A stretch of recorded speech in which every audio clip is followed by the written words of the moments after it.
আসসালামু আলাইকুম প্রিয় বন্ধুরা, সবাই কেমন আছেন? আমরা চলে আসলাম আবারও সেই লিমা আপুর বাসায়। লিমা আপু আমাদেরকে অনেক রিকোয়েস্ট করছে, তার এখানে আসার জন্য আসলাম। তার জীবনের কিছু ঘটে যাওয়া গল্প আপনাদের মাঝে শেয়ার করব। আসসালামু আলাইকুম লিমা আপু, ওয়ালাইকুম আসসালাম। কেমন আছেন? আলহামদুলিল্লাহ ভালো আছি। যাই হোক, দিনকাল কেমন করতেছে আপনার? কাটতেছে কোনো রকম। আচ্ছা, লিমা আপু আপনি আমাদের ডাকছিলেন, কি যেন একটা কথা বলবেন, জাস্ট যদি বলতেন। ডাকছিলাম সেই জন্য, কারণ আমার ছোটবেলাতে বাবা মা মারা গেছে, তো বিয়ে হওয়ার পরে মারা গেছে, তো এখন তো আমার স্বামীর খুব একটা সুবিধার না। মানে আমার রেখে 2-3 জায়গায় বিয়ে করছে, মানে অনেক অত্যাচার অশান্তি করতো, সেই জন্য আমি ভাইয়ের বাড়িতে চলে আসি। আর যখন বাবা মা থাকে না, একটা ডিভোর্সি মেয়ে যখন ভাইয়ের ঘাড়ে বোঝা হয়ে দাঁড়ায়, বুঝেনি তো অবস্থাটা কি হয়। ভাই যেহেতু আপন, সে ভালোবাসবে অনেক, কিন্তু পড়ার মেয়ে কিন্তু কখনোই চাইবে না যে আমার ননদ আমাদের কাছে থাক, আমাদের সংসারে বোঝা হতে পারে, এটা ওরা বোঝা মনে করে। তো আমি শুনছি বিজ্ঞাপন দিলে কিনা অনেক সুন্দর সুন্দর পাত্র পাওয়া যায়, ভালো মনের মানুষ পাওয়া যায়। তো সেই জন্য আপনাদের ডাকছি, যদি এরকম কেউ থাকে বিয়ে করার জন্য। কিন্তু আমি টাকা পয়সা কখনো কিছু দিতে পারবো না যদি কেউ আমার বিয়ে করে। অনেকে আছে না, গরিব মানুষ, বউ চলে যায়, বউ মরে যায়, বউ অনেক সময় অসুস্থ, না, এক্ষেত্রে অনেকে আছে, দেখা যায় যে যদি আপনার মতো এরকম একটা হবে ভালো একটা মনের মানুষ আর কি। আর তারা যদি বিয়ে করলে আমার থেকে টাকা পয়সা চায়, আমি কিন্তু দিতে পারবো না, কারণ তা আমি তো আমার ভাইয়ের সংসারে রয়েছি।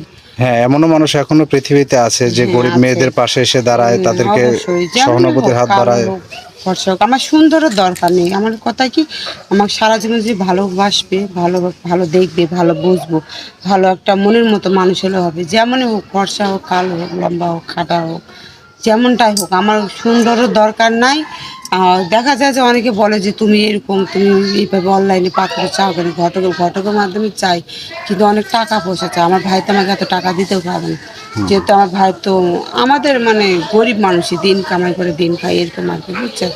সেই জন্য আপনাদের কাছে আসছে। অনেকে দেখা যায় প্রবাসী থাকে, বউ চলে যায়, বউ মরে যায়, বউ অনেক সময় তাদের বউ অনেক অসুস্থ, মানে কোনো কাজ কাম করতে পারে না, এরকম হলেও হবে যদি ওনার বউ বলে আর কি। আচ্ছা, যদি এমন কোনো ব্যক্তি আসে যে তার বউ আছে কিংবা ছেলে মেয়ে হয় না, ছেলে পেলে হয় হ্যাঁ না। এরকম আছে, কিন্তু বড় বউ যদি পারমিশন দেয় তাহলে তো অবশ্যই করা যায়। ও আচ্ছা, বড় বউ যদি পারমিশন দেয় বিয়ের জন্য, তাহলে আপনি সেখানে বিয়ে করতে হ্যাঁ প্রস্তুত, আমি রাজি তাতেও আছেন? রাজি আছি। না, দেখা যায় যে অনেকেরই আছে যে বিয়ে করছে, বাচ্চা কাচ্চা হয় না, সে বাচ্চা কাচ্চার জন্য অনেক আর আকুতি হ্যাঁ, মিনতি এটা যদি করে। ওনার বড় বউ বলে যে হ্যাঁ তুমি বিয়ে করো, সমস্যা নেই, তাহলে আমি, কারণ তো আমি তো একটা নারী হয়ে একটা নারীর সংসার অশান্তি করতে চাই না। না, এটা কোনোদিনও সম্ভব না। তবে যাই হোক, সমস্যা নেই, আপনি নিশ্চিন্ত থাকতে পারেন, কারণ আমাদের এখান থেকে অনেকটাই বিয়ে দেওয়া হয়েছে, এবং কি আশা করি আপনার বিয়েটা আমরা দিতে পারবো, সমস্যা নাই। এখন আর আরেকটা কথা, যে ওই স্ত্রীর যে নাম্বারটা দেওয়া আছে, তো এই নাম্বারটা তো আপনাদের, তাই না? ওই নাম্বারে যোগাযোগ করলে আমারে পাবে, কারণ আমার কাছে কোনো ফোন নেই ভাই। ও, আপনার সাথে যোগাযোগ করার মতো কোনো ফোন নেই? না না না। প্রিয় দর্শক বন্ধুরা, আপনারা তো শুনতে পেলেন, এনার কাছে যে একটা ফোন যে জিনিসটা, এইটা এনার কাছে নাই। তবে আমাদের স্কিপে একটা নাম্বার দেওয়া থাকবে, ওই নাম্বারের যোগাযোগ করলে পারে এনার সাথে কথা বলতে পারবেন, যোগাযোগ করতে পারবেন। আর যদি কারো ভালো লেগে থাকে তাহলে অবশ্যই আমাদের সাথে এই মতো যোগাযোগ করবেন, কথা বলবেন, আমরা চেষ্টা করব আপনার সাথে কথা বলায় দেওয়ার।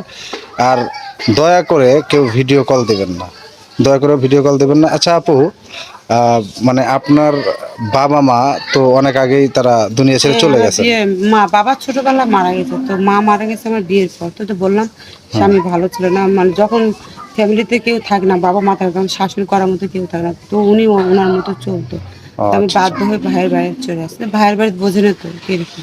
আসলে ডিভোর্স হওয়ার পর ভাই ভাবির ঘাড়ে পার থাকলে পরে অনেকেই মানে বিরক্ত খারাপ লাগে, মনে করে, বোঝা মনে করে। আসলে বোঝা ডিভোর্সি মনে। নারীদের মানে কতটা কষ্ট, এটা একমাত্র ডিভোর্সি নারীরাই বোঝে, এটা অন্য কেউ বুঝতে চায় না। যে প্রিয় দর্শক বন্ধুরা, যদি এরকম মেয়ে যদি কারো প্রয়োজন হয় তাহলে অবশ্যই আমাদের স্ক্রিপে দেওয়া নাম্বারটাতে যোগাযোগ করবেন। আশা করি আপনাদের কথাগুলো আমরা শুনবো, এবং কি মানে এনার সাথে কথা বলতে চাইলে আমরা কথা বলাই দিতে পারবো, সমস্যা নেই।